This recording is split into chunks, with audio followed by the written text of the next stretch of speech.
Welcome back, everybody, to Week 6 NECC League of Legends with GCU Esports. My name's Ben. And I'm Evan, and I'm back in better than ever, baby. Evan's back for League of Legends today. I have not casted at all this year. I've always been behind the desk. Wait. But At all? like not a single game. I don't think I've casted a single game this year. You're too good. You're too good behind the desk. I am. I do all the behind the scenes stuff. I'm the one who brings all of this to you guys on a normal day.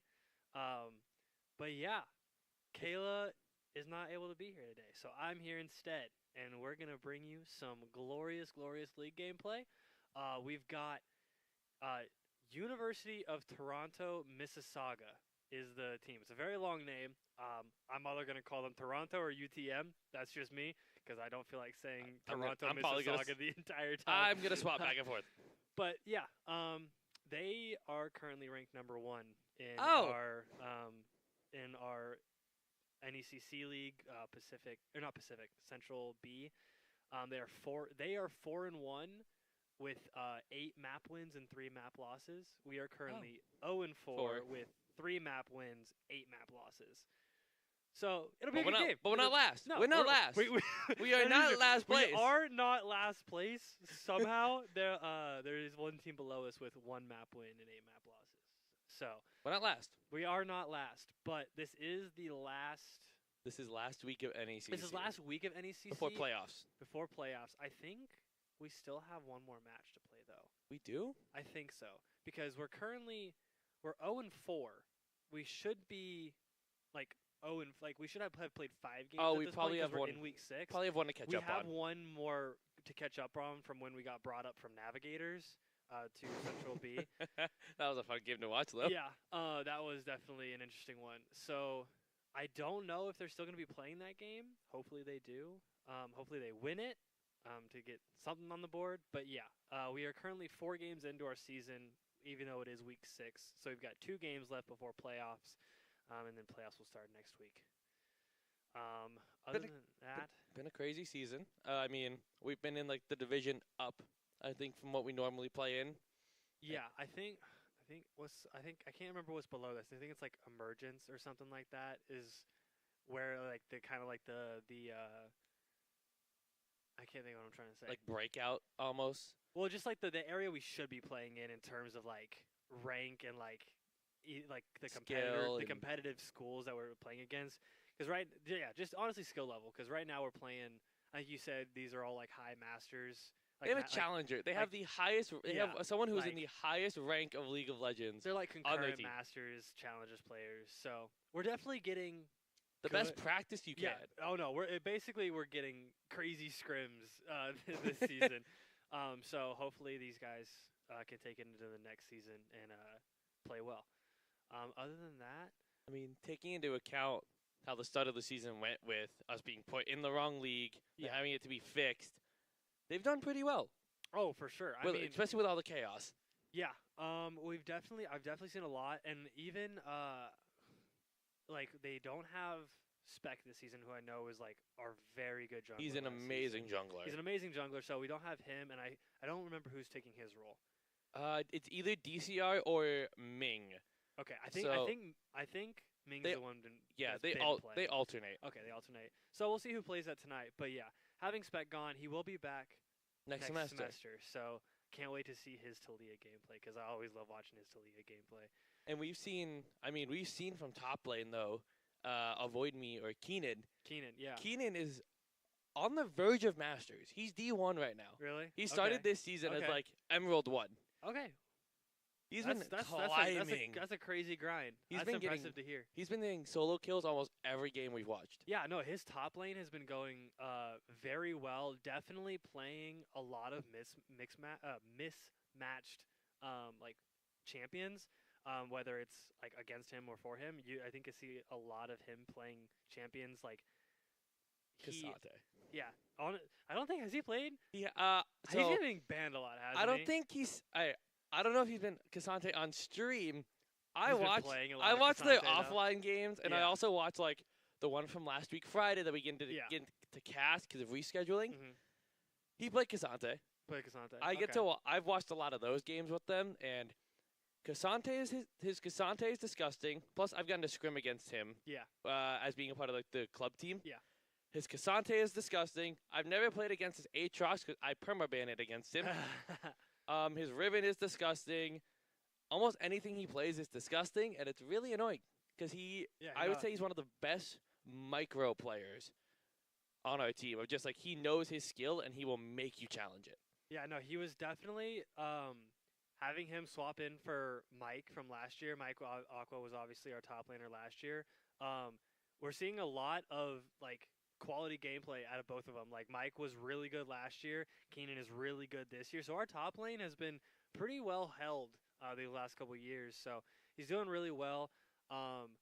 Obviously, for some reason, we haven't seen as much hook gameplay from Milky this season. It hasn't been meta, which sucks. And that's the one thing I hate about League. Everybody's like, oh, meta this, meta that. I feel like if you play what's comfortable, you're more likely to win. And Milky on hook champions, Nautilus, Blitzcrank, he hits the hooks. He hits the hooks. And it's so, honestly, and when he plays those hook characters, you can see an obvious, more confidence coming from GCU because you feel confident when you can just grab a player away from their team. That's a solo kill, and then you can push the rest. So maybe tonight, though. I'm hoping we see some hook gameplay from him, especially in their last match of the year, potentially. So at least potentially the last one that we'll get to stream. Yeah, for sure, definitely the last. Especially, I think it'll be amazing seeing Milky Goat play either like Thresh or Nautilus. Yeah. Because the challenger player is the enemy support. Okay. So the support matchup is where the actual that is where a challenger support is gonna be. Or Milky's gonna be matching a challenger support. I was about to say the challenger support's matching Milky. Yeah. I don't know how that will go, but I think honestly, there's always a chance. There's always a chance there's always a chance GCU to win. And especially when support, it honestly comes down to how well can they help their ADCs rather than how much can they do. Because supports, you're not there to get the kills. You're not there to push waves. You're there to help your ADC get the kills. So it'll honestly be a challenge of can Milky support who plays our bot lane? Who plays our ADC? Clyde. Right. Clyde. And then A mid is mid. So it'll honestly be a challenge of can their challenger be a better support to their ADC than Milky can to Clyde. And we'll see if Clyde can also keep up with their ADC as well. I think it'll be fun watching because in the early game, support is everything in the early game. ADCs easily are wet tissue paper who don't even hit you back, really. Yeah, exactly. Supports do literally everything, I say, for the first 15 minutes of that lane. Because when you get top lane, you just get two tanks just beating up on each other the entire time. But bottom lane, it's literally, okay, can the support get me a free kill? As an ADC, it's can they save me? When I'm about to die, can they get me out of my situation? Can they get me out, or can they get the other team into a poor situation where I can take advantage of it and get a kill? That is what Clyde is looking for a Milky Goat in this game. Is definitely keep me safe or give me the opportunity to get a one-up on their bot lane. I'm hoping it's not as much of the safe as, from a casting perspective, the safe is not always fun. No, it's just Milky is keeping Clyde alive, whereas it's Milky Goat brings their ADC out into the open and Clyde gets the kill. So, you're always expecting a little bit more of the intensity rather than just your poke battles going through. So, I mean, I watch a lot of professional league, and my goodness, there's two styles, and it's literally known as the LPL and the LCK style. LCK is we will have 4 kills in one game for 30 minutes, and it's just whoever wins the single fight.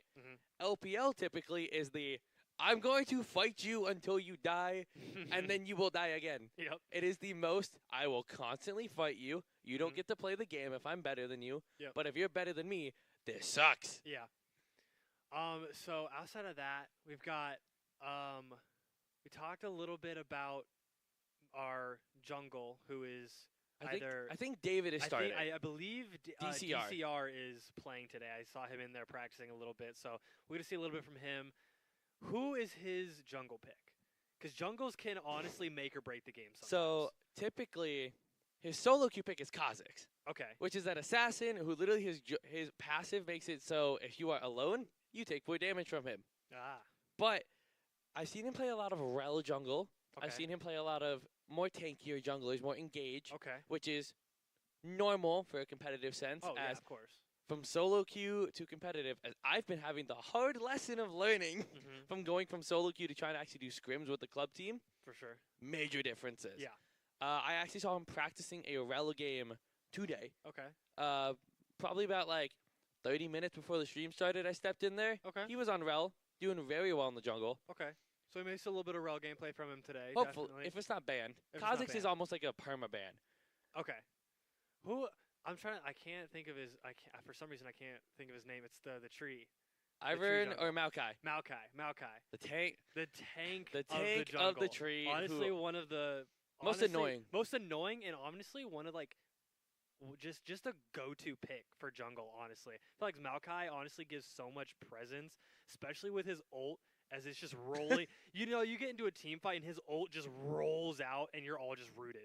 And it honestly can change the tide of a team fight like that. Especially with the speed of it, just because it's not just like one speed. It speeds up as it rolls. It gets really hard to dodge. Whoosh. So if he starts that in the right spot, you got like a team fight going down on Drake or something, and he's chilling and he's coming from top lane, and he drops that about when he hits bot lane river. That thing is going full speed when it hits Drake, and you all are trapped. If you're getting rooted by that, you better hope, especially as an ADC. Because League right now has been an ADC battle. Has it been? Okay. So top lane actually has been huge. Top lane is not as much of a tank v tank right now. Okay. It is a lot of fighting. It is a lot of Aatroxes. It's a lot of Cassante. It's a lot of damage. Yeah. A lot of damage top lane. Okay. Which is really fun to watch. It definitely Except is. for me, because I'm a tank player. Okay. My face gets beat in because I can't do anything into these guys who just sit there and they go, I do more damage and you can't kill me. Yep. So I win. I'm like, wait. Top lane. Team help. As tanky as they are, it is just a battle of damage, it feels like, because it's almost always just a constant 1v1. It's either a damage check or a wet noodle fight. Wet noodle, yep. And just a little poke battle, just see who. We're just going to go and fight. Hit some minions. I'm going to do damage to you. You're going to do damage to me. And we're both just going to back off. And we're going to go, okay, we fight now. We happy. Yep. And then finally at one point, you get a jungle up there. All in, baby. So. I mean, half the time, I feel like half the time what happens top lane is people just handshake. Okay, we're going to fight each other a bit, but we probably won't die. Yeah. Then the jungler shows up, and it's literally a game of, I mean, I can kill your jungler. Yeah. Still can't kill you. But talking about what jungle picks we have today in the supports, we are hopping into draft right now. We've been talking about David. We've been talking about these like bot lane ADC support picks. Maybe seeing some grab from. We want Thresh. Yeah, we want Thresh. Got it. Looks like we're having a little bit. We'll get there in a second. But while we wait on draft, I do want to say thank you to our sponsors. Yes, of course. As our players in there are powered by Rockstar, and we are sponsored by Canes. I'm very grateful for Canes. I had some Canes today for lunch, actually. Yeah. It was very delicious. But as we're getting into draft here, first bans from the side of UTM are going to be Zed, Aurelia, and Yone. Those are all targeted bans. Yeah. Those are all. You guys play these. We don't like them. Yep. The bans from GCU are Swain, Rumble, and Tristana. Rumble, one of the strongest top laners in the game right now, can melt through all those bruisers with his AP damage. So we have a first pick of Varus. I have not seen a Varus played in a while. That might be more of a comfort pick. Okay. And then, of course, an Aphelios locked in for GCU, one of Clyde's favorite champions. One of the most played a lot. Played a lot by Clyde, and definitely has probably one of the highest. And we got the tree. Are they listening? I cannot believe it. But we were literally talking about David potentially playing some Maokai, and here it comes back to that. Just honestly, a go-to pick in jungle. So we have got a potential Maokai jungle. Could be support as well. Maokai is one of the most flex characters. And then from the side of UTM, we have a Jarvan and Syndra. Now, Jarvan Syndra, one of the strongest, I would say, something we don't talk about as much. The mid-jungle duos, as the mid-jungle is a lot of early game kind of skirmishing. Yes. Syndra has a lot of burst damage, and then Jarvan, one of the best early game junglers. Okay. Very strong, hits pretty stinking hard. Yeah. Early game, but will fall off. And we have definitely seen a lot of Jarvan 4. J4 is one of the best champions in the game right now. Even in pro play, Jarvan 4 has definitely been played to a very high degree. So he's definitely got some crazy utility, especially with the flag knockup. The flag and drag. His knockup ability is honestly probably one of the better ones in the game. I would agree. Then coming in a third pick, potential top lane for Keenan. I'm guessing Jace. I'm guessing mid. You think a mid takes Jace? Jace is very good into Syndra as he can outrange her in his gun form. Okay. And then hammer form knock Jarvan away. Okay. So it is a good good mid lane. It is a good counter pick to the Syndra Jarvan 4. It is. Okay. Especially because it can one shot the Varus and the Syndra, and there's not really any counter. There's no tanks truly on the side of UTM. Okay. Renata and Nautilus band, both hook champions. Renata's is like a different hook, but still a hook champion. But that just means that if we do see a Malk and we got the Akshan ban. Akshan ban. Interesting pick. So it looks like the UTM top laner must play Akshan then. Yeah. He is picked top lane. I hate playing against him top lane, but he's good top lane. Now, I know Akshan was very high picked, especially last semester because he was broken. I do believe that they kind of leveled him out a little bit. He has been nerfed. And then last ban, Xerath toward Ahmed. They probably thinking that the Jace may be top lane. They definitely are. I know if they're keeping an Ahmed ban as their fit, they definitely think that Jace is going top lane. So this could be a potential game for Ahmed if he takes that Jace into mid. I think the Jace will be going mid. Now we're getting a Rakan lock-in. Okay. So not a hook, but it's an engage. It starts the fight. An Ashe pick from UTM. Is that an Ashe support? They haven't locked it in yet. That may be Ashe support. Could be.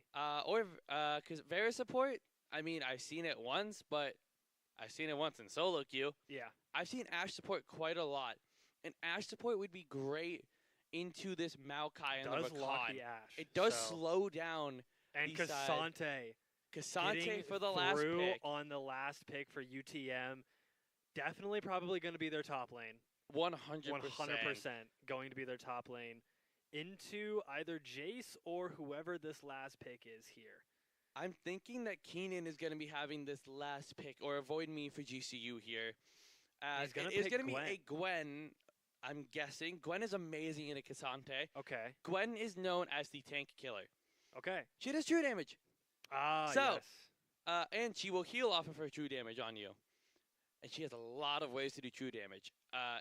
And with how much true damage she does, really, you don't need to worry about the idea of Cassante being as tanky. He will do a lot. So she will do a lot, and as a top laner, Gwen is literally like, not idolized, but literally seen as like an idolized character. Yes. So we do not have to deal with tanks like Ornn, Maokai as much in the top lane because of Gwen. Okay.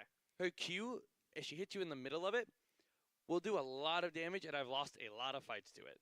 So we are definitely looking at a Gwen Cassante top lane battle going into this. We've got a Rakan Ashe support in the bot lane. We've got a Jace Syndra mid lane fight. Maokai from DCR is going to be taken into the jungle to fight Jarvan 4, and then Aphelios and Varus as your ADCs. What's Did I get that right? Yes. What's interesting to me is this almost never happens in this order.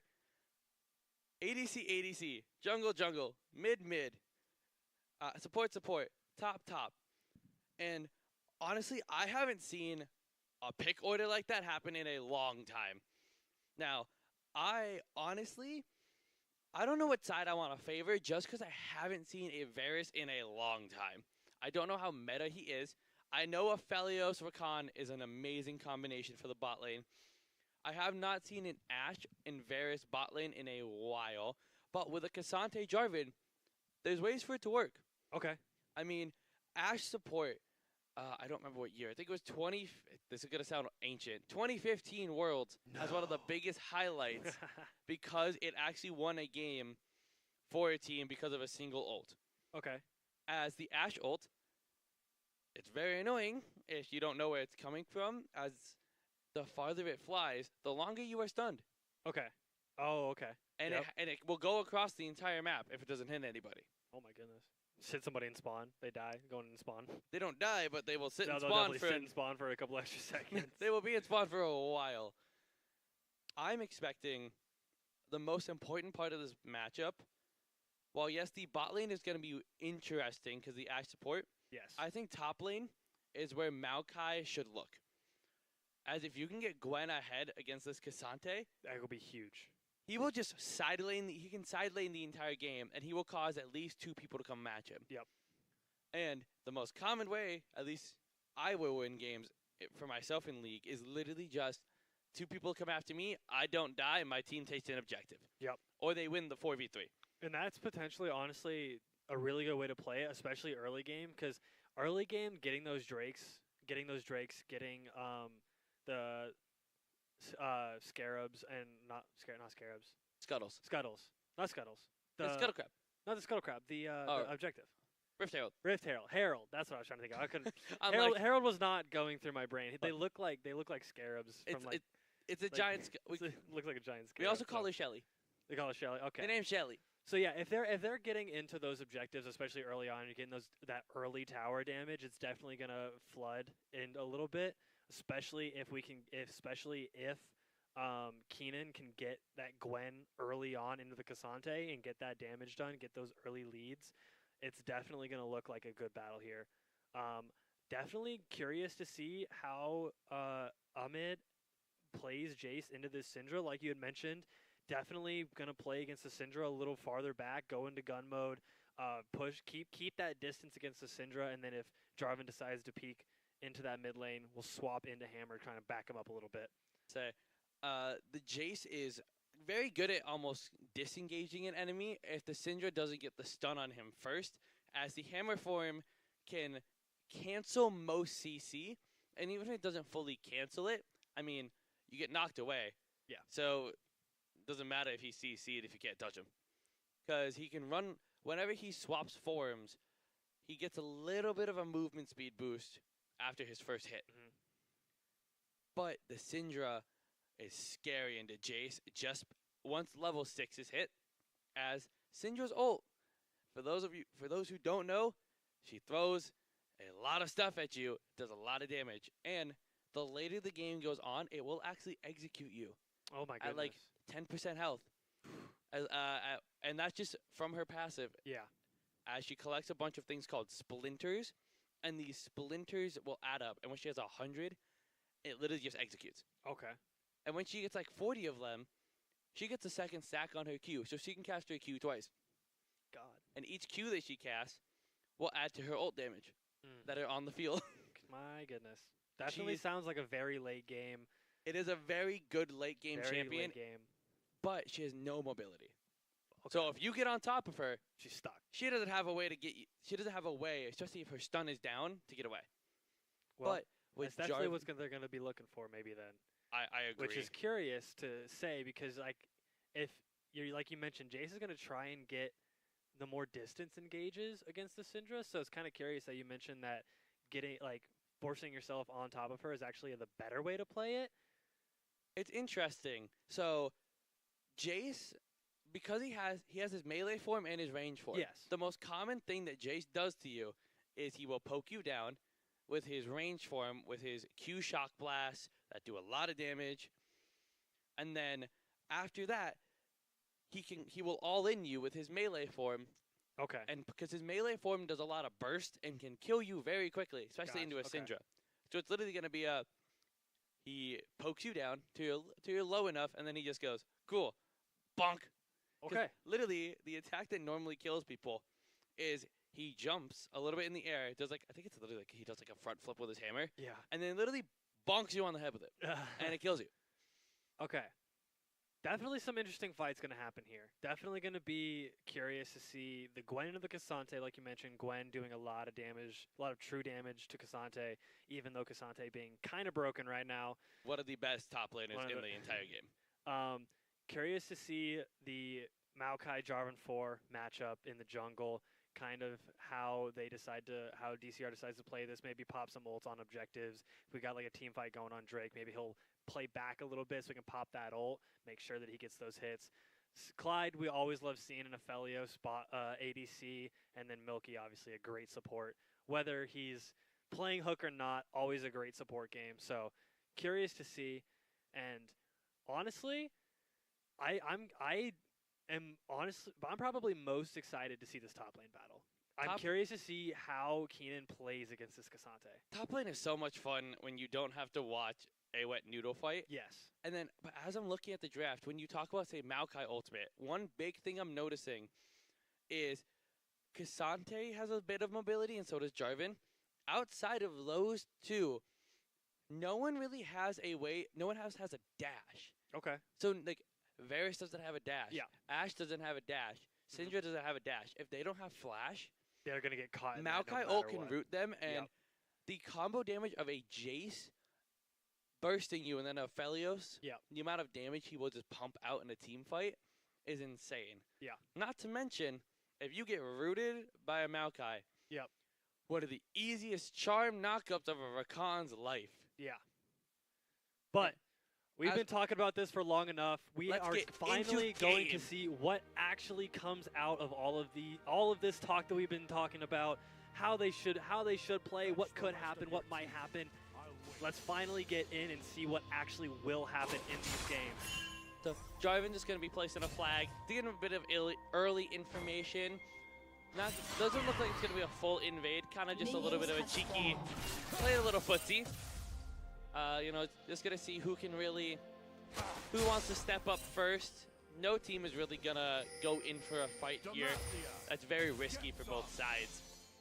And looks like the side of UTM, who was playing a little bit more aggressive, is going to back off. But the bot lane, that is a cheese bush setup. That is UTM saying, we have more damage than you. I'm starting a fight. Yep. They're pushed up into GCU's side of that river. They're waiting for Milky. Looks like the fight's going to start. So they're going to start it out early. So Clyde already have health. Clyde having to burn his cleanse. He's going to have to flash over the wall. Flash out already. We are 2 minutes in. Clyde is down a cleanse and a flash and 90% of his health already. Yeah, Clyde is going to have to leave lane here. Clyde is definitely not feeling good here. I mean, it's what I expect, and that's something that GCU just has to show a little bit of respect toward. But up in the top lane here, we kind of see the opposite. Gwen getting a level 2 before Cassante. Gwen just trying to get as much damage onto the Cassante as she can. But it looks like it's going to be a little bit of a slow. It looks like the Milky Goat's going to try and keep the wave so that it doesn't crash yet. Looks like Aphelios will be able to catch that wave. It won't fall too far behind, though. And as I say in almost every going stream, into the fight, still taking half damage from that Syndra, not able really to do anything off of that, just trying to take some damage. Clyde finally back, but already getting knocked down to about 75% damage. Avoid me going into a fight up here, trying to clear this wave while trying to do as much damage to Cassante as possible. Those scissors going crazy. Those scissors will cut through a health bar like butter. But right now, what it's really looking like is, while the GCU bot lane seems to be struggling a little bit, I think as the game goes on, they will be... going in on Cassante. It's doing as much... Like you mentioned it, you talked about this at the very beginning. Looks like you have a bit of an invade, though. The Jarvan is actually going to get the smite away on the Gromp from the Maokai, and the Maokai cannot contest the blue buff. UTM, I mean, they're showing why. They're showing why they're rank 1. Yep. They're showing why they're rank 1 and why they play so well. As the Milky Goat walking up a little bit. This is very risky. Clyde has no summoner spells. Clyde getting hit by the slow. Looks like Clyde isn't going to go down, but is going to get very low. This is very dangerous as that minion wave is pushing away from them. And there's honestly that save you were talking about. Milky Goat trying to dive in front of Clyde just to block as much damage as possible and letting him get out of there without dying. Does manage to complete the task to its fullness, but Clyde at half HP and going into whatever next fight happens next. We might see UTM trying to push up a little bit. UTM, now they do have the Jarvan. He isn't backing. This might be a dive on the GCU bot lane. Jarvan is waiting in the rings. Now, GCU does have a ward, so they can see that it's going to potentially happen. Jarvan is going to dive in here. Clyde might get taken out early here. Clyde is doing Clyde what he is can going to to fall, stun and his Milky health. Goat might just have to take the death here unless the tower can do enough damage to get him out. Looks like Milky Goat, doesn't seem like Milky Goat's going to be under threat as the UTM bot lane is going to reset. Now, Milky Goat's doing what he can to just kind of clear the wave. We saw Jarvan 4 hit a nice, kind of waited out the damage, not trying to take too much from turret because he knew he was going to get stuck in that turret damage if he hit Clyde first. So he's kind of waiting out the turret damage, gets the kill onto Clyde, and then just kind of avoids, once again, Milky Goat trying to avoid that turret damage. And we can look here that the kill going to Jarvan puts him about plus the camp stolen, puts about 500 gold up. And already 1,000 gold lead in favor of UTM just among all the lanes. And as we see here, the Syndra, well, yes, the JSX are getting poked out in what I thought would be a little bit more seen as a counter matchup, but Clyde getting very greedy here, walking way too far up. With zero support from Milky Goat, trying to go for the 2v1. Way behind, though. Nothing going to come out of it. He's actually going to die for it. Keenan Gwen is going to hit level 6 here. So is Cassante. So Gwen is going to be using her ultimate to try and stay alive. He is going to get taken out. Cassante getting that first pick onto the Gwen top lane. Taking a little bit of a lead. Nothing crazy. Hopefully, Gwen can come back from this. I mean, if we look, the Ashe, another invade on the DCR. Once again, Clyde not allowed to play the game anymore. DCR also getting taken out. This Jarvan is playing his invades perfectly, waiting out just for the fight to start, for as much damage to be done, and then him just hitting a flag directly in. And we see a UTM going to take this first strike here, honestly, without very much contest at all. I mean, just GCU is playing, like GCU is playing well. They're not like sitting like trying to like take everything, like just ignore it. But UTM is just meeting them at every corner, just matching them. As Ahmed gonna go for a trade here, damage from the front doing a lot of damage. Not quite gonna get the kill unless he wants to go. Oh, gonna flash in to try and get it, but flash or flash. Syndra is gonna back out using her flash. So both mid lane down flash. So we'll see what comes from that going forward. I think it is much scarier the Syndra to be down a flash than for a Jace personally. Like but the Syndra is looking for a kill here. The Syndra is going to use the call and is going to get the kill.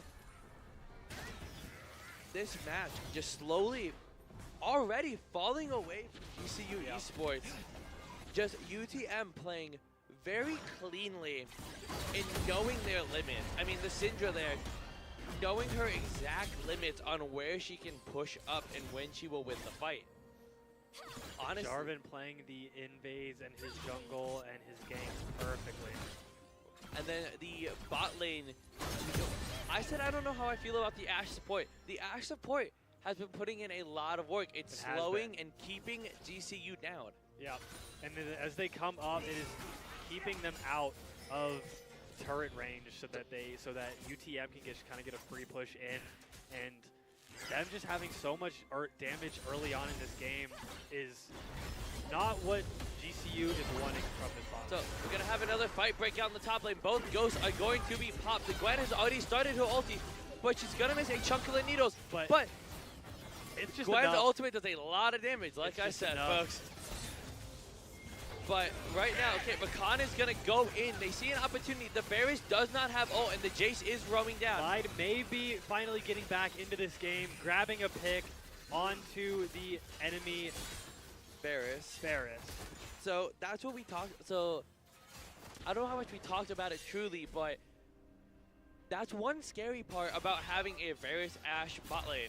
You don't have a tank. You don't have a tank or a front line to be there. And going into this fight, going to hit that front flip. Looks like he's gonna lose more of his health, but I believe Ahmed, if he plays around Syndra ult itself, he will be able to do more damage in a burst than Syndra, as Syndra is a lot more. Syndra's skill shots are typically a bit harder to hit. But top lane here looks like Avoid Me is just gonna be cleaning up this wave, gonna go for any poke he can. And it looks like the game right now, about 3,000 gold lead for UTM. Still achievable. GCU can still bring this back. Oh, that's the Ashe ulti coming in onto Ahmed, and the Syndra's just gonna ult him. And there's really nothing you can do about that one. That Ashe ult hitting exactly where she wanted it to, and then Syndra just able to do as much burst damage as she can onto a Jace that just can't move. I mean, he can't move, and that's the scary part about an Ashe ult is, especially coming from the bot lane, if it's not seen on a ward or anything, you have no clue. Yeah. You don't know when it's gonna pop up. Luckily now, there is no more surprise factor with the first one. Yes.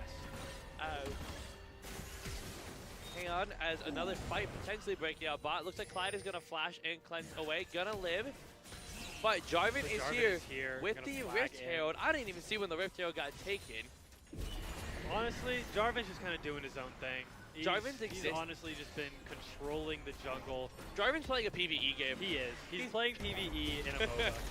And that is Bakana's going to try and go in. He's going to get the flash onto the Ashe. The Maokai root is going to come in. The Aphelios is going to clean up the kill onto the Ashe. You don't have a tank. You don't have a tank in this bot lane. And especially knowing that Jarvan had just left. GCU said, all right, we have one chance. We're going to take it.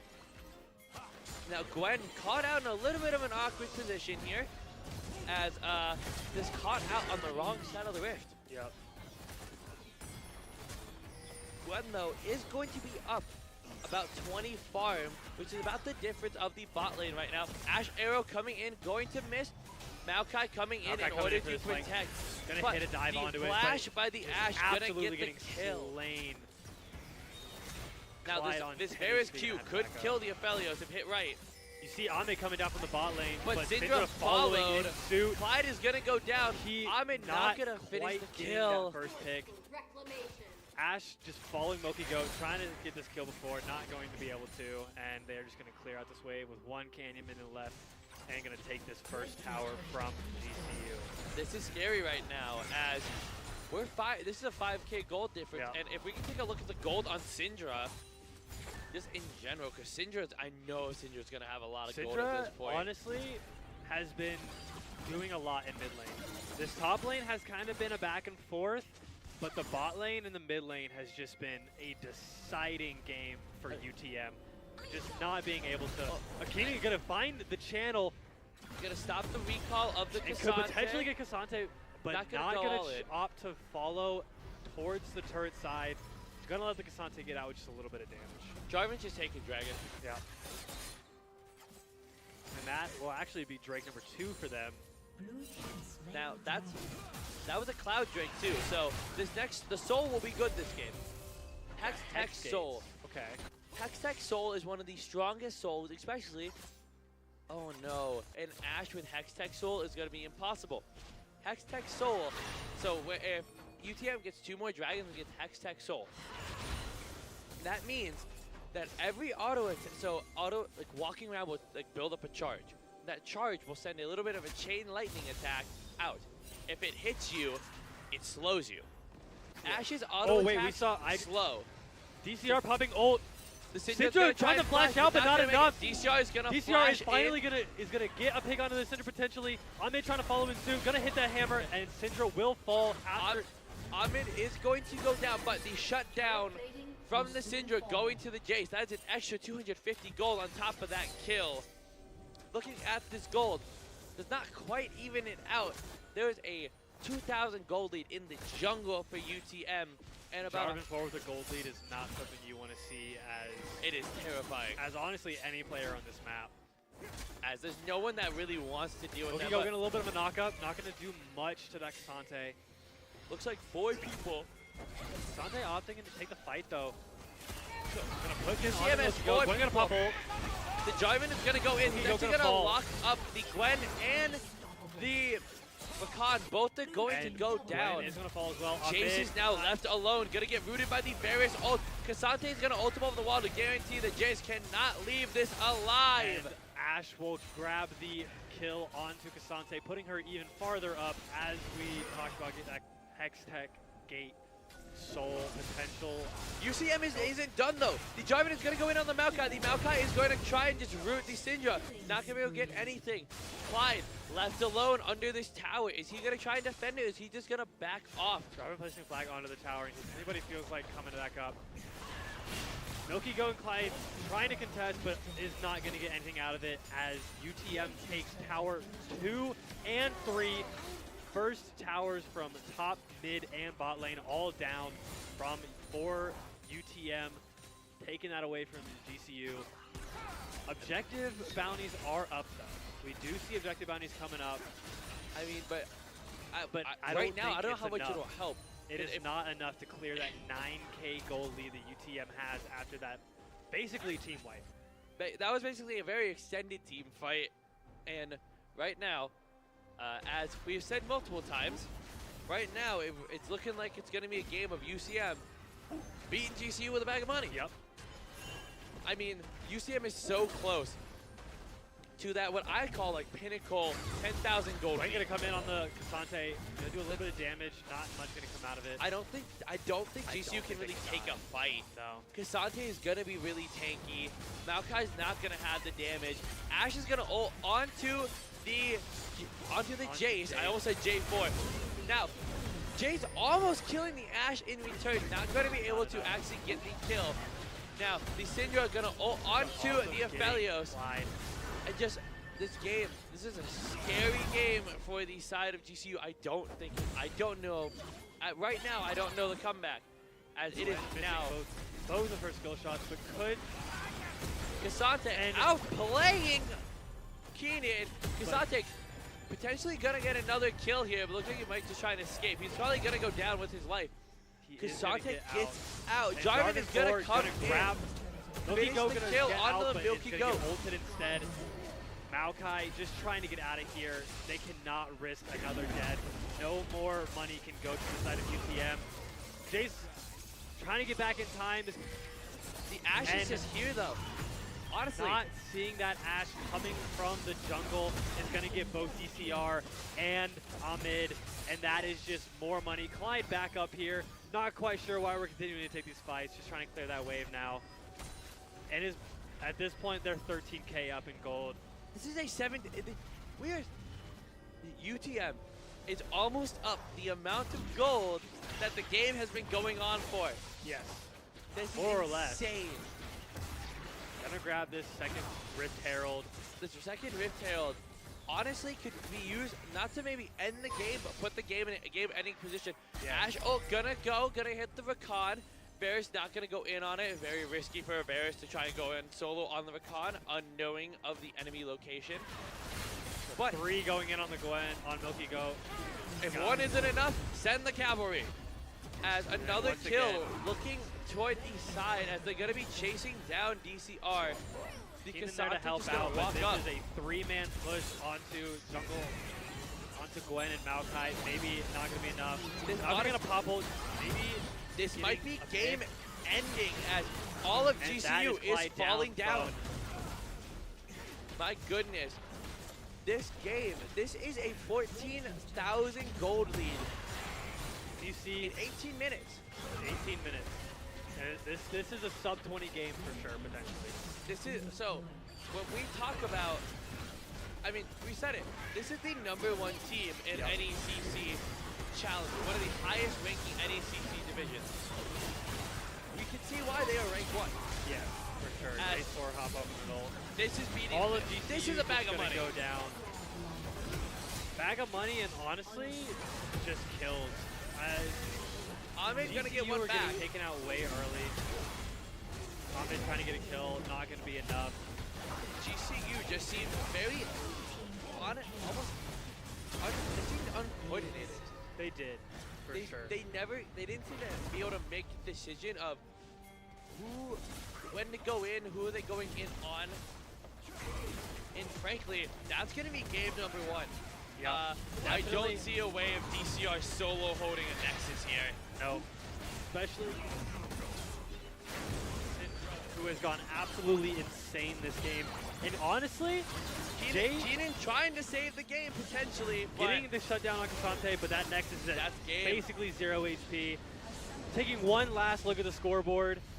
30-7. This Ash did amazing. I believe she ended 7-2 and 13 or 7-3 and 13, something like that. Great on the kills, great on the assists. Like we were talking about, those supports are looking to get the kills onto the ADC. Ash said, screw that. I'm doing it all myself. I'm the ADC I'm now. the ADC. Look at me. I am the ADC now. Look, I am the ADC now. You do not duck. Jarvan 4 just going absolutely insane in the jungle. That was huge ganks. Just honestly so much presence in GCU's jungle that entire game. That was honestly, it was insane to watch those as the Ashe and the Jarvan did not let up. No, Ashe not and at the all. Jarvan were playing like a single unit almost. Yes. As if Ashe was there, Jarvan was ready to follow up. Yep. If Jarvan was starting a fight, Ashe was ready. What we would see a lot is you would see an Ashe slow come in into a Jarvan flag, and Jarvan would just dash in, knock up, and do about 20% of probably basically Clyde's health. It was almost always Clyde. Most of the time it was Clyde getting caught out. Milky Goat not being able to do anything about it, but he's getting caught out in the open, and then Syndra just kind of laying into Ahmed. Just kind of laying in. Amazing with their kills. There honestly wasn't a lot of presence in mid like we had talked about. Maybe Jarvan 4 hitting a little bit of more mid presence. Syndra didn't need it. Syndra said, you go help Kasante top lane. Go help Ashe bot lane. I got mid.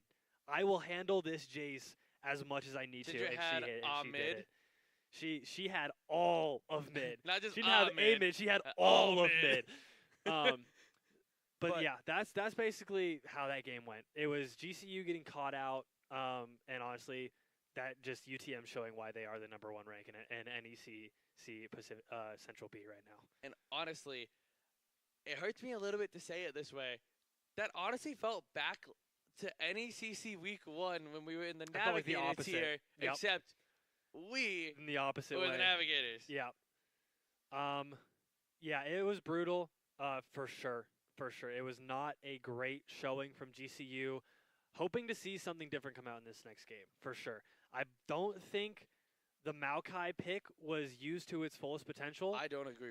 I'm sorry. I do agree with that. I was about to be like, I don't agree. I do agree. Yes. As I think the biggest thing is I didn't see respect from GCU. Mm-hmm. I didn't see them respect, 1, the skill level of the opponent. Yes. And 2, the potential, like, from level 1. Yeah. The bot lane of GCU kind of just let it happen. Yep. They were kind of just like, oh, we got picked out. Guess we're dead now. Okay. And there's really didn't. And honestly, it felt like there was more contesting mid game when they were already behind than there was early game, which is kind of confusing because you think, oh, I got picked out. I'm going to go back in early and try and get these picks. But it felt like they were doing that more in that mid to late game rather than trying to bring it back early game, which is kind of maybe where they fell behind. They kind of let the early game play out the way that they thought maybe it was going to happen. And then they were like, okay, let's just bring it back mid to late game. And it was just too late at that point. Kasante's beefy. It was a Ash bag is of money. doing all that damage. It became a bag of money. So I completely agree. Yeah. That mid game to late game, well, Milky Goat was getting some picks. Yes, he was. We saw what that bot lane could have done. But that Jarvan didn't allow it. Nope. The Ashe arrow onto the Jace mid lane was clean. That was. I cannot say anything else. That was just clean. There was literally no bad thing you can say about that because that was the perfect arrow. It was a great arrow. Perfect arrow onto Jace to get Syndra a free kill. And Syndra literally just saw the arrow hit and went, okay, cool, my turn. You're dead. Okay, Yep. bye-bye. Because Syndra's ult, where she does all that damage, that's point and click. Yeah. It's not dodgeable unless you have a Zhonya's. But cool. You are 1 HP and you froze in front of the Syndra. And honestly, that's almost what that entire game felt like, to be fair. It kind of felt like GCU felt stuck in place, and UTM was just throwing damage at them. Just like, throwing abilities, throwing that bag of money in their face, and just letting it all play out. Not much GCU could have done in that scenario, especially in that mid to late game where you already have these characters who snowball, like you mentioned with Syndra, that her ult doing an insane amount of damage, especially when it's stacking with her Q. There's not a whole lot they could have done in that mid to late game, which is what they tried to make happen. They tried to make a miracle happen when a miracle was not what they needed. I completely agree. I think, honestly, after a game like that, that's like all right, that game didn't happen. Yeah, it's honestly, we're back to game one. We're back to game one. Didn't happen. Yep, we're gonna redraft this. We're gonna figure this out this time. We're gonna go more into comfort picks potentially, like you said. Maybe DCR we'll see play somebody other than Maokai. Maybe the Kha'Zix comes in. Maybe it is just a game of. Because I think after a stomp like that, it becomes more of all right, what do we want to work on? Yes. Versus, how do we win? Yep, for sure. Because that's what that'll feel like. Yeah, you're definitely looking at what is something that we can work on to take into our next matches, rather than how do we win this game against this team, because it's brutal. That was a brutal watching, and we'll have to see what comes back next time. Now, I think it was kind of interesting, though, and maybe what we can do is, I mean, it worked last time. We talked about the Maokai. Yes. We talked about K'Sante, and it got picked. Yep. Let's just start talking about stuff. Let's talk about Nunu. Nunu's gonna get picked. AP Nunu pick. Nunu is extreme. Nunu is extremely good in the meta right now. You know, AP Nunu just one shots everybody, including the Nexus. It can actually one shot the Nexus past all of the towers. Really? No. Okay, I was like, I'm pretty sure it can. But I mean, if we're speaking stuff into truth, maybe. But I don't think that's. Yeah, I'm just gonna big snowball Nexus. Getting into draft number 2. UTM is going to ban the Gwen early. They do not want that K'Sante. Even though it felt kind of one-sided towards the K'Sante, the Gwen did get some Keenan kills. Definitely was doing what Gwen was intended to do. So they're definitely not looking to have that again. The Jarvan did help the K'Sante in that early game, just with the pressure. But here for the bans, GCU, looks like they're going with the same bans. The Swain, the Rumble. Are they going to go all 3 bans the same? I think the J4 should be banned. I definitely think that if they... Or first picked. Because GCU does have first pick. Yes. And UTM grabbing Maokai with the second ban, definitely not liking those routes. So the Ashe ban. I do like that from them, because they were getting torn apart. And GCU going to grab Jarvan 4 in the first pick, like we mentioned. Makes sense. I mean, I've seen DCR play Jarvan 4. He's not the hardest. I mean, he's not the hardest to play. And we're going to get Pyke first pick from UTM. Interesting. So it looks like UTM's support says, I know what I'm good at. I don't care what the meta is. Enchanter meta, don't care. Pyke. In every game, I will always say this. Comfort beats meta. I completely agree. Through and through, I believe that comfort beats meta. If there is a meta character, but you're better at a character in the game, you're going to win. Rather than some party who has never touched a character, but like, oh, it's meta, I can win. That's not the way this works. I think the only time that the meta versus comfort truly matters is when you get to professional level play. Yes, when everybody is just equally good. You can be comfortable on almost anything anyways. Yes. But what you wanted... Yeah, baby! We got the Nautilus! Going back a little bit, UTM second picking Echo, GCU second picking Orianna, and then we get the Nautilus hook pick from the Milky Goat. We will definitely be seeing that come through. Third pick to UTM is going to be Akshan. They're not going to get that ban off from GCU this time. Now, the Nautilus and a Pyke. What I like is, what that tells me is GCU bot lane isn't going, okay, well, we'll wait until we're mid-game. Yep. They're saying, you get a hook, I'm going to hook. This is going to be an early game fight. UTM hitting their 4th ban into Xayah. Xayah. Xayah is one of the strongest ADCs, especially with a Nautilus, as Xayah, if she gets 3 feathers behind you and pulls them back, she will root you.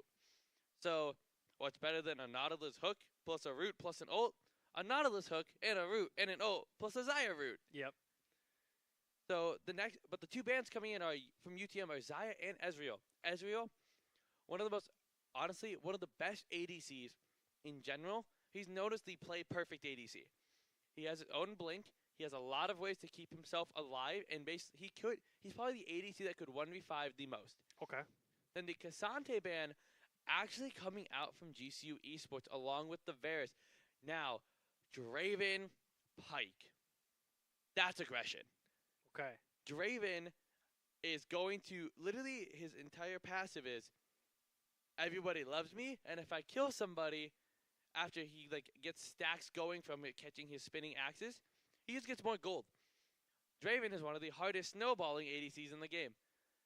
On rival with Vayne, the queen of snowballing. On rival with Samira, one of the queens of snowballing. Mm-hmm. If Draven is ahead, you will lose. Yep. It is that's almost like a fact.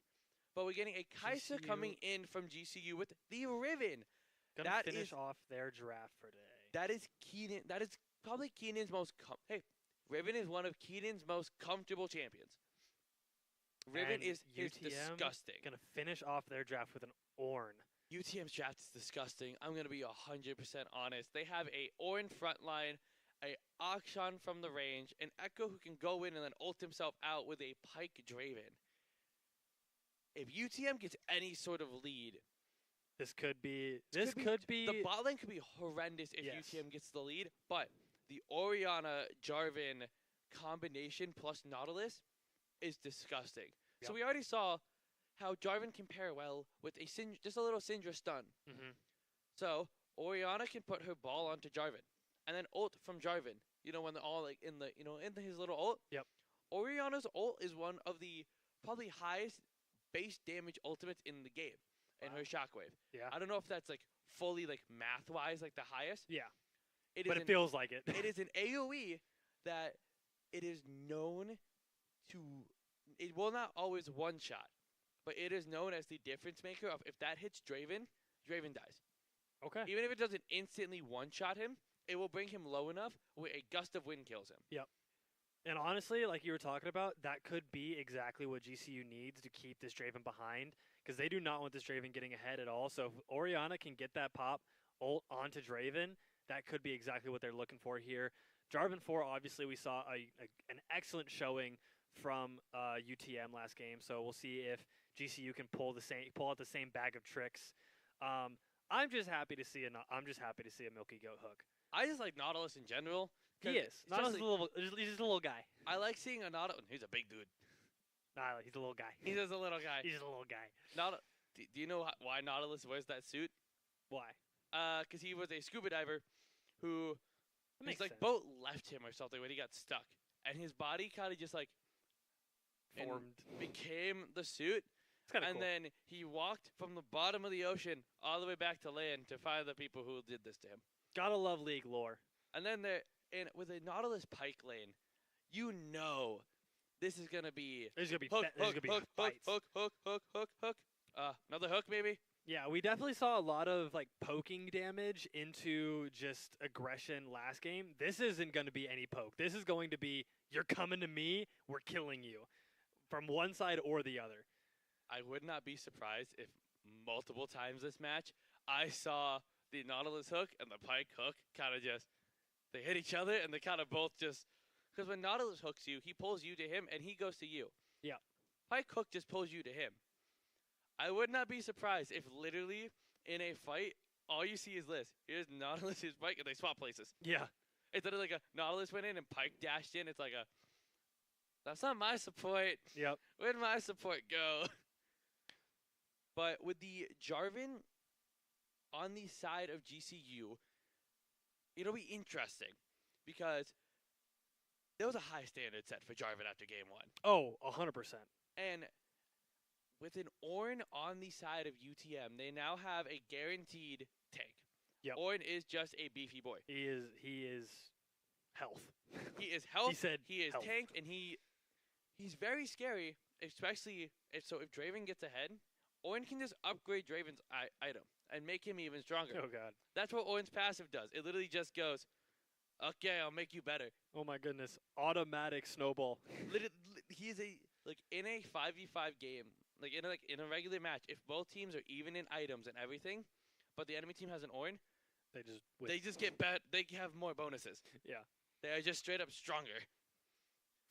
But the Riven. Now, I've seen Keenan's Riven. Kind of nasty. It is one of the most annoying things. So, a good Riven is disgusting because Riven has one of the I say one of the highest skill floors. Very hard to learn. Yes, a lot of animation and auto attack cancellations. Oh, okay. It's known as one of the champions that you go to practice. It's like in Valorant, those Sovers that know the dumbest dart lineups. Yeah. Or like those like you lineup you have to play them a lot to to make them even worth using. But once you are a lineup Larry, it is the most annoying thing to deal with. Yep. Because the plant is down and then just. Yep, you're just playing back.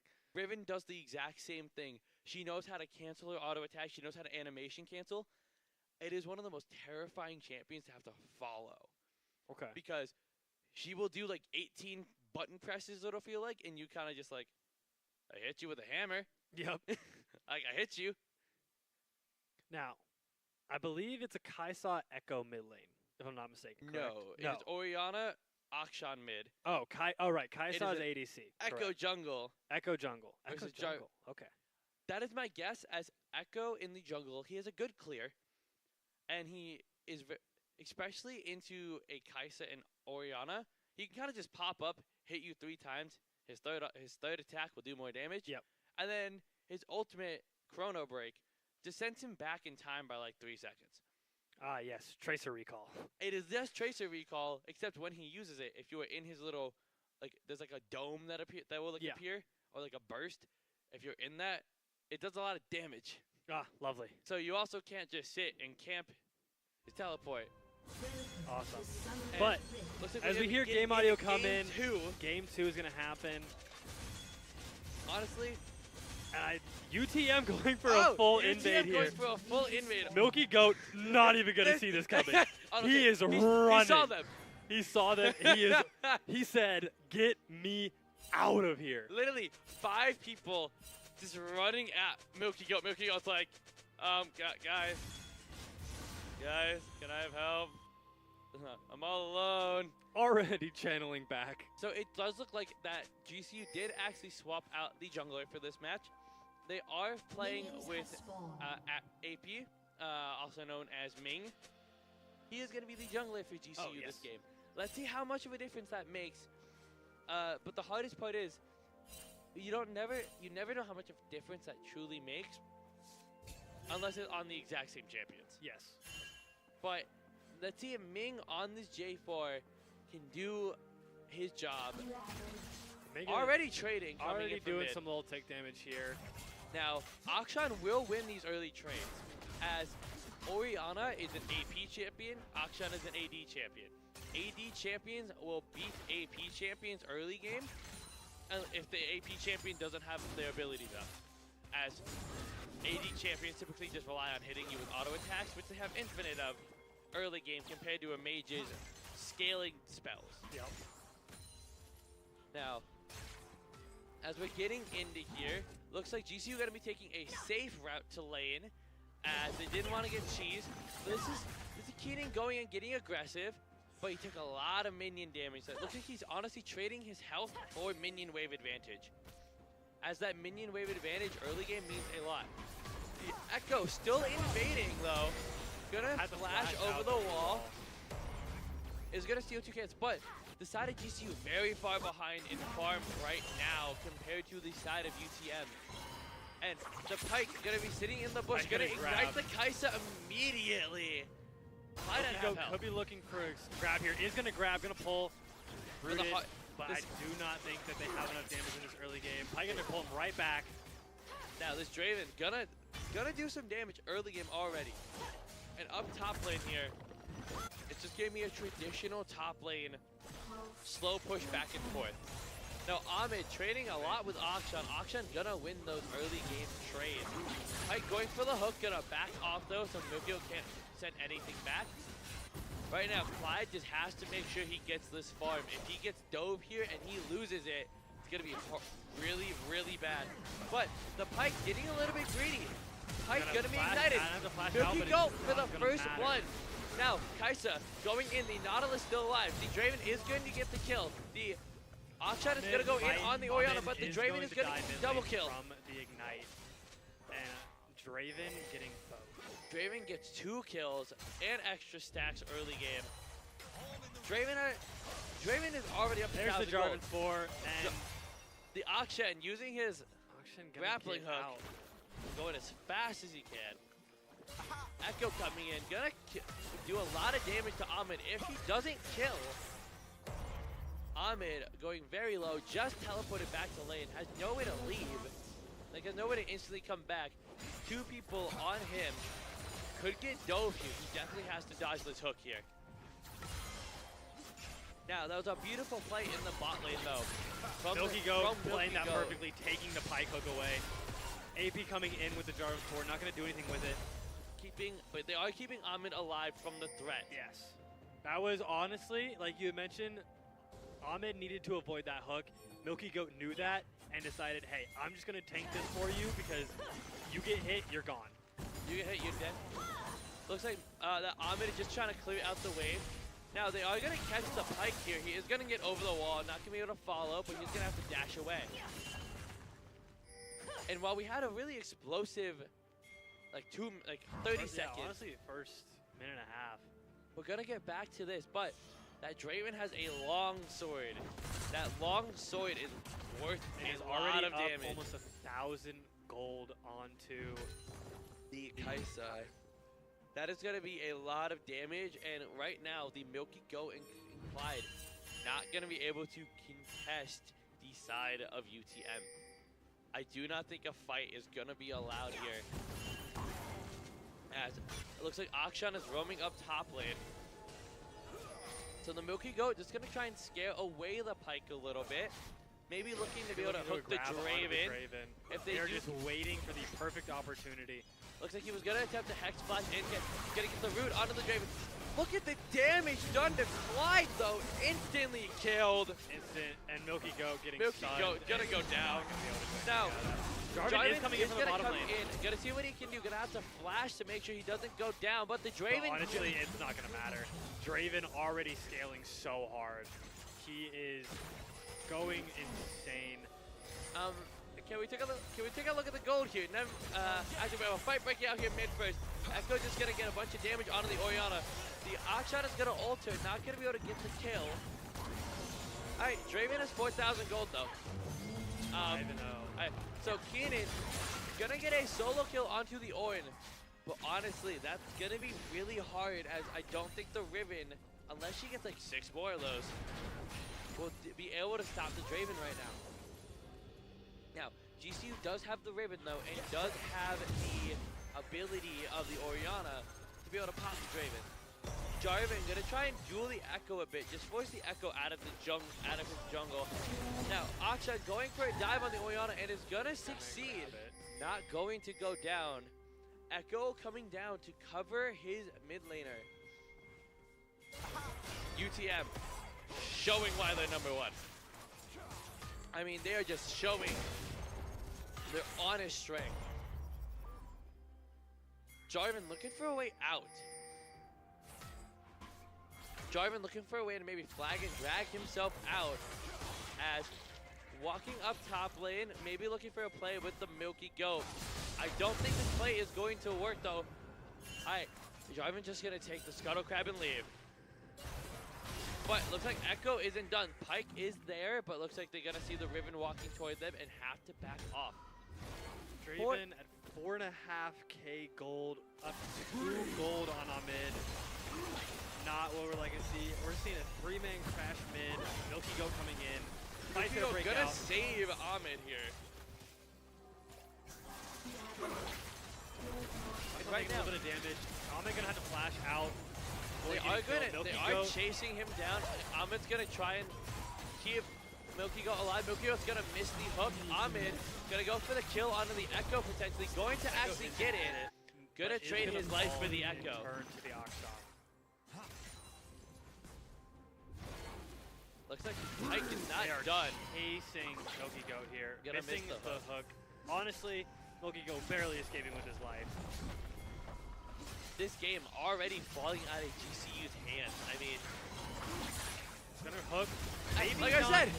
Like I said, I'm waiting for the Pike and the Nautilus to trade places. AB Pike is gonna go down. Yep, gonna get the Pike. But this is already a 4,000 gold lead in 8 minutes. Draven with 5,000 gold. Draven doubling Kai'Sa's gold. Yeah. Draven has 6 kills. He should already have an item built. He's very close to his first item. But look at those components. He's gonna be able to build an Essence Reaver into his Mythic almost immediately. Dragon is up. Looks like Jarvan might start the Dragon, but if Draven and Pike come to contest, I don't know what's gonna happen. The Echo is topside. Riven just gonna walk away from the Orin. Almost kind of tempt him into going in. Now, GCU looks like they're gonna be able to get the first Dragon. The Orin is gonna use the Orin Horn. Orin's for the kill onto the Riven. The Riven is going to burn her flash to get out. Looks like the Riven, honestly, Riven's gonna get a kill, and they're gonna get a kill onto the Akshan. Onto the Akshan, just to make sure that he doesn't get out. They do not want this Akshan escaping at all. No grappling hook for you. That is 2 kills over the side of GCU Esports for a 1 kill onto the Riven, as Riven did get a kill onto Echo. That was a lot of gold that just got from the Echo shutdown, from the Akshan shutdown. But what do you do about this Draven? Kai'Sa can't even walk up to Draven. 3 auto attacks most likely can almost kill Kai'Sa. Definitely not looking good in the bot lane again. Kind of the same outcome as last game. Kind of some scaly characters that just got way too much too early. And but we talked about it before even make round 1. This challenger, the challenger is this Pike. Yes. You don't get to challenger in League of Legends by being decent. Yep. You know you're different. You know your limit as a challenger. And this Pike, this game, and then Ashe last game, showing why. Playing support beautifully. Playing support perfectly. Almost playing as the ADC. Yeah. Playing almost fearlessly, knowing his own limits. Yep. And almost basically saying, I know what my limits are. Do you know what yours are? Draven Whirling Death gonna come in, not gonna be able to hit the Draven.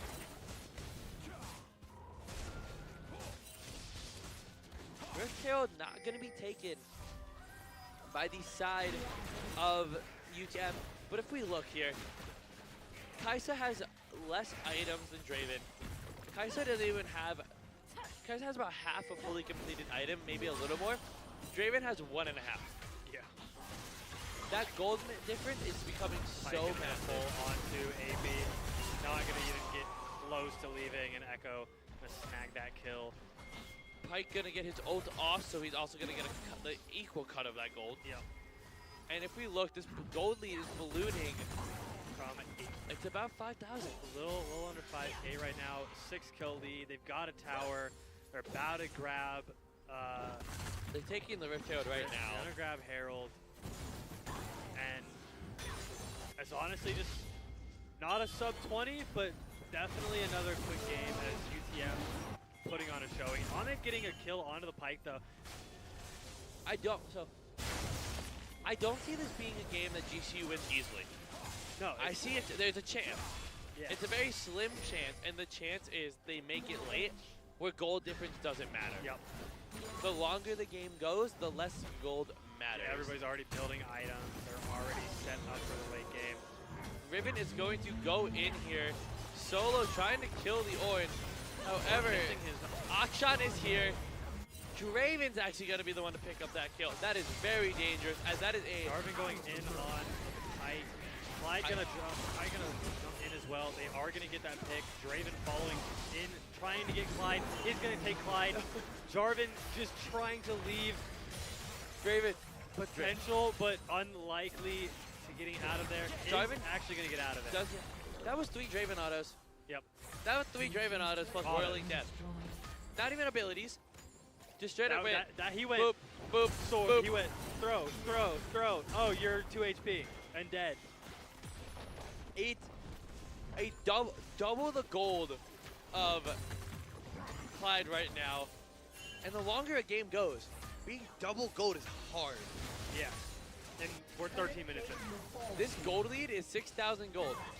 Draven has 4,000 of it. Draven, I believe, is 7-0 right now. Yes. If we look at the scoreboard, I'm pretty sure he's 8-0. 8-0. Sorry. My bad. I was super... he also hasn't bought items. He hasn't since like 5-0. He hasn't channeled. He hasn't back since like 5-0. He has not gone back to spawn since he was 5-0. So he has 1,900 gold on him. He can complete a second item. I mean, if we look at this, so Draven's just gonna go in. Draven's gonna hit the Whirling Death on a Clyde. Clyde is almost dead. The Pike is gonna get the execute. The Riven is gonna get a kill on the Akshan, but is going to kill. But is that enough? Is the 3-2 Riven gonna be able to combat the 8-0-1 Draven? I'm sure, right? Yeah! We have faith. We aren't bias casters. GCU. GCU. Okay. Jarvan gonna go in here. Jarvan normally can one-shot. Milky goes. Alright. Gonna get a hook on the Draven. Draven finally goes going to fall. That is 1,000 gold in the pockets of Orianna. But Echo going to get a kill. Gonna fall as well. Alright. Orianna gonna chase the Echo. Gonna grab that is a second kill. Beautiful, honestly, great play by Milky Goat, even though he died. That Pike was sitting right behind him, 2 HP. Milky Goat knew they needed to get that Draven though, avoided the Pike kill, went straight for the Draven, was able to hit that hook, and played that beautifully. Looks like Akshan's gonna go on to Ahmed. Just gonna take some damage. Now, the scariest part here though. So, you know how we said Draven was at about 1.5 items? He's at 2.5 now. Yeah. And he has an IE. IE just makes it when he hits you, especially if he crits. He just does like 60%. I don't know the exact number. I think it's 60. Like 60% more damage. Chemtech Soul. Chemtech Soul makes you tankier the lower health you are, and makes you do a bit more damage the lower health you are. Very strong Soul. GCU does have dragons going for them. They do have the first 2 of the game, meaning that if UTM wants to get the Dragon Soul, it'll be about 20 minutes. Now, Akshan taking about half health from the Orianna. Akshan gonna get ulted by Orianna, not gonna have the W. And she has got 3 UTM players following her. She's gonna have to get out of here quick. Orianna might be going down, but GCU gonna be getting a kill onto the Orn. Just gonna going to go to Clyde, which is huge. Orianna is gonna go down, another kill to Draven. 10-1 and 2. 300 gold. 300 gold bounty. Was it 700 before he died? 300 now. But as we saw though, Orianna can still kill the Draven. Can still kill, especially with and Milky Goat helping that out a little bit with those hooks. Now, going for the mid tower here. Clyde is no longer as useless. No. Pike coming in here though. Beautiful. Milky Goat says, you get out of here, Clyde. I'm going to run. You get out of here, Clyde, the best you can. Unfortunately, the Echo is going to be here. Going to get the E. Going to get the Q. Ahmed may be able to get a pick on the Echo. Nope, going to opt in to try and help Keenan. This is what we saw last game, potentially, where GCU just isn't coordinated. Nope. And both just going to fall. All of GCU going down there. Except for the Jarvan, who wasn't there. And Jarvan is going to go in. He's going to get a kill onto the Pike. Onto Pike. Akshan is locked up. For a kill to the Akshan. May not make a difference. Akshan is going to get taken out. So, but kills that Draven still sitting at 10 kills. Like, shit. Right now, it doesn't matter how many times you can kill the Orion or the Akshan right now. What's going to matter is can Jarvan or Riven get on to Draven. Yeah. If we watch here, the Echo is almost dead. 1, 2. Actually, with the Draven exhausted, he's going to go low. But it's not going to matter. Milky Goat having to run. The Pyke actually going to make sure the kills goes over to Draven too. 13-1. So Draven has 3 items. Can we see how much gold Draven currently has in his inventory? 13. Okay. Draven has 4 items almost, not including boots. So 5. He's got another kill. He has 14. So Draven has 14,000 gold. Almost. He has almost the. He has a third of their gold actually. He has a third of their gold. Yeah. Straight up. He has a third of their gold. He also has. So it is a 10,000 gold difference. Yeah. Objective bounties are now up. He is not the entire 9,000 in a full sense, but honestly, he's basically. So he is over Clyde himself. Draven is 9,000 gold. Draven is almost the bag of money that we say is game ending. Yeah. On his own. On his own. He is the money. He is Bill Gates. Yep. Draven says, if I drop a dollar bill, it'll cost me more money. Draven says, it'll cost me more money to hit you than for me to just end the game. Yep. As the Rift Herald is going to be taken by the side of UTM. This looks very familiar to how last game was. Yep, that bot lane already back into the third tower. Mid and top lane both mid on low tower's health. gonna go down. Mid tower's gonna go down mid. They're gonna wait to drop this Herald potentially until they get past inhibs, like we saw last game. And they may wait for the dragon to spawn to point. Okay, looks like the Draven is gonna get a pick onto the Draven potentially. Draven is down. Clyde is gonna get the kill. That is a lot of gold. Ahmed going to get a kill onto the Pyke. Now, there's going to be a Orianna flash to get the ult onto the Echo. The Echo is going to ult back into the team. Clyde is going to get another kill. Riven is going to be chasing down this ult, and this Akshan is alive. Is he going to be able to get out? Yes, he is. That is 3 shutdowns for the side of GCU with no deaths. Baron is up. They are going to take Baron here. Drake coming up in 16. Drake is up. Drake is up. Oh, Drake just came up. But GCU gonna take this Baron potentially. It might be a little risky. Should not lose the Baron to the Akshan and the Ornn, but they may lose a member or two.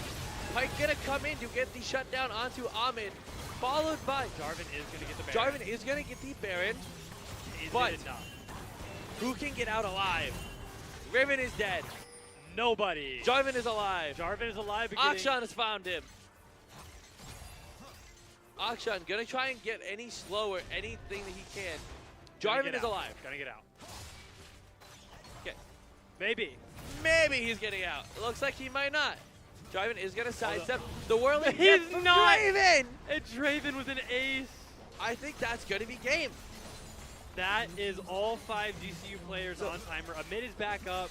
So Slide is 3 back are up, back and up. Milky's back so up. So that might not be game ending in the sense of the Nexus falling. But that is 15. Echo is taking the dragon. All towers except for Inhibitor and Nexus towers are gone. For the side of GCU. Ahmed going for a flank, but he's gonna get caught before he can do anything. Another TP coming in. Riven looking for something, looking for a hero play. Can't you find anything though? As Ornn, what did I say? Ornn, upgrading Draven's item. Never mind, it got canceled. I don't think it matters. It doesn't. Frankly, the one is thing, a 11,000 gold lead. Honestly, the one thing we talked about they couldn't let happen at the very beginning of the game happened. And we said, don't let Draven get ahead. Yep, and he got ahead basically minute 4. Like literally 4 minutes into the game, he was already to a point where he was 3-shotting Clyde. So, not the best outcome that GCU could have hoped for. And with 0 towers to GCU's name, it is looking like a miracle comeback is the only thing that GCU has going for him right now. This is an insane game. I mean, GCU's doing what they can to just stay in it at this point. a miracle play doesn't get them anything but maybe 2 towers. Yep. Like, you will have to win. Because right now, the hard part isn't GCU getting 1 fight win. Yes. They have to win once. And that requires killing Draven, who can 3-tap. And they're going to have to get about 4 or 5 of them. So Draven is going to get lots of Draven. Now, but it may not even make a difference. So the Draven does go down as well as the Pike. Draven's going to go down. All that is left is Echo is going to try to escape. Orianna is going to get... Orianna's not going to quite finish off Echo. Echo might escape. No, Orianna does get the kill. Take it. Ornn fighting Avoid Me in this bot lane. Pike there, Akshan there as well, excuse me. Akshan could be enough to kill. Is not. No! Cancels the ult too early. Avoid Me is going to get out. That is all GCU players still alive, and they are taking top lane tower. The only thing they have to watch out for is that these 2 UTM players that are still up, if they decide to push an inhib. Looks like UTM is respawning. That's fight number 1 that needed to happen.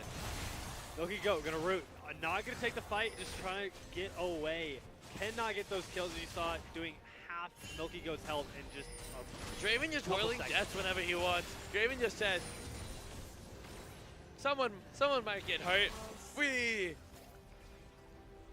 Right now. It doesn't matter when he 3-taps you when he gets close. It doesn't. His ult's not really doing anything because he's doing all the work himself, so. His ult is literally just him going, can I hit you? Oh well. Right now, so GCU won 1 fight where they caught Draven out. But if we look, UTM is literally just saying, well, if we don't leave the Draven, they can't kill the Draven. If we 5-stack on the Draven, we'll get the person killing him before they kill all of us. So, and if Draven lives, we win. And UTM just walking up, slowly pushing in this base. And really, this could be just game. Horn coming in and gonna get the knockup onto the Orianna. Orianna's going to flash the Pike, but I mean, that is a double. Go in again. Jarvan's just dead. Jarvan immediately gone after that ultimate. Orianna almost going down. Clyde going in, gonna get the Pike. Gonna fall. Draven's alive. Draven's alive. And that's all that matters. This is looking like the end. All UTM members are alive. Pike walking back from spawn. It's just how long does it take to break the Nexus towers? Milky Goat trying to do as much as he can. He's gonna fall, and that is looking like the end of game 2. Both Nexus towers are gonna fall, and with 0 GCU players on respawn timer, Nexus is going to fall in suit. That will be game 2 to UTM, as with that comes the matchup. Brutal. Very brutal. A 15, I believe, at the end. 15-3? 15-3, 16-3, something like that. Not a good number for GCU to look at. Especially since he started the game at, like, I mean, Draven almost had enough kills, literally, for the amount of minutes in the game. Yep. He had almost a kill a minute going early into that game. Later it slowed down, obviously, but they were playing it. Honestly, the exact same thing happened. They waited too long to make their move. We saw Jarvan. Jarvan getting those picks. AP getting picks onto the Draven, but they were too late. They were too late into the game to actually make a difference. It was at the point where Jarvan couldn't lock him down long enough without just dying himself. Yeah, and we saw him try and do it again there at the end when UTM gets that final push into the Nexus. With 3. And he hits 3 of them. Normally that's a game. Normally in a normal game, that is a Orianna ults the 3 of them. You win the fight. But they're all out of that ult, and Jarvan is just dead to Echo. Like it took just like that. Jarvan is gone from his ult, and it doesn't do anything because they're, like we said, they're all stacking on that Draven now. There's no need to leave him when we're so close to their Nexus. And it's so close to over. That was literally the definition of protect Mr. President. Yep. And if Mr. President doesn't die, you can't lose. You literally can't lose. And we said in draft, literally, don't let Draven get ahead. And GCU had such a better draft. Honestly. If Draven wasn't ahead, we saw when GCU was behind by 10,000 gold, they were going to be able to potentially win a fight. Yeah. If they were even close to even, 3,000 down, 4,000 down. 4,000 down, and especially with that 4,000 not going to Draven. I think at the end there, he had 18K gold to his name. He had 5-6 items to his name. He had the bag of money in his own pocket. All he need, he was the bag of money that UTM was slapping GCU with. Draven was the definition of, cool, I'll give you a loan. Yep. Draven literally was like, I'll let you kill me once, and then I'm just going to kill you 8 times afterward. Here's 700 gold from my bounty. From my 20,000 gold. Yeah, it's like taking a penny from a billionaire. It really literally didn't make a difference to Draven's bank account. He honestly just rolled through, and Pike was going down a lot. I'll be honest. They were targeting the support a lot. He was going down quite a bit, getting caught out in the open. But again, it didn't matter. It was to the point where Pike said, if I die, cool, but Draven got 3 kills. Yep, exactly. It literally did not matter if any of the other 4, Ornn, Akshan, Pike, it did not matter if they died because the Draven was still alive. Draven said, cool, you died, but I have all of the money. Yep. That was, honestly though, UTM played that amazingly. Of course. Like, you can't deny that how amazing that was. That is team number 1 in their league at its finest. That is showing why the reason. They're team number 1. They had the best. They had amazing coordination. Yep. They had amazing. Just honestly, it felt like they just knew who to kill. Yes. And what to do. Their targeting was great. They knew exactly who to target when. And even when they were caught out, they didn't ever seem to be like frantic. They're like, okay. They didn't ever even try to save their team. Like, Draven and Pike went down toward the late game. The rest of the team went, cool, we back off. Yep, we don't need to do anything. They're dead? Okay, we just turn around, we don't give more gold. Yep, it was them getting the money and keeping it away from GCU. Exactly. So, through and through, UTM played that perfectly. GCU did their best. Honestly, they played well. That was just UTM showing why they're number 1. Going to win this. There was no, honestly, UTM was showing GCU the respect that they deserve. UTM was playing to their best. That was that was good to watch. It wasn't like they were kind of trolling a little bit. It wasn't like they were doing weird, random things that GCU would be able to play off of. They were playing the way that they normally would play. UTM said, I don't care who you are. Yep. I don't care what you're going to do. We're going to win. We're going to win. And we're going to win our way and the best way. Yep. But with that being the end of week 6, at least for streaming, I want to thank everyone. Especially want to thank our sponsors, Rockstar for powering all of our players, Canes for sponsoring so much of what we do here at GCU Esports, and then I want to say stay tuned in for this Friday for Firefox 102. We're getting toward the end of the semester. We've got 2 more. Last ones. 102 and 103. Last ones of the semester. After that, we leave. Yep, we're done with Firefox after 103. So make sure you guys are signing up. If you guys do enjoy FFS, make sure you're signing up for these last 2. We want them to be great turnouts before we shut down for the semester. Other than that, I'm Ben, and I've only been here once, but you all know me. I'm Evan. He's the guy, if you ever hear someone shouting randomly in the background, mostly during Valorant. It's probably me. It's probably him just freaking out. I love it. I love watching our guys play. Honestly, through and through, whether we win, whether we lose, I love watching our guys play because it means that we are growing. It means that as an organization, as a club here at GCU, having these players play at a high level means that we are growing, and I love to watch that happen. I completely agree. I mean, Keenan, the top laner, he's a freshman. He is. He came to GCU and is shaking it all up. Yep. I mean, and just the fact that we can be here broadcasting our team shows just the amount of growth in general. Yep. And honestly, on that really happy note, I don't have anything that we don't have anything that can top that. So have a good night, at everybody. At the end of that, keep an eye out on all our socials, GCU Esports, Twitter, Facebook, Instagram, TikTok. Make sure you guys are keeping an eye out. YouTube. New video just got uploaded. Our talent team, our social team. And I can't think of Influencer team. There it is. The influencer team just posted their first video, so make sure you guys go watch that. It's a lot of fun. I've already watched it. I loved it. I watched it like twice already. Yep. So that's something new we're rolling out. But to end it off, that's all we've got going on right now. Keep an eye out. And with that, I guess we'll be signing off. Thank you guys for watching NECC Week 6 of GCU Esports for League of Legends. Have a good one, guys.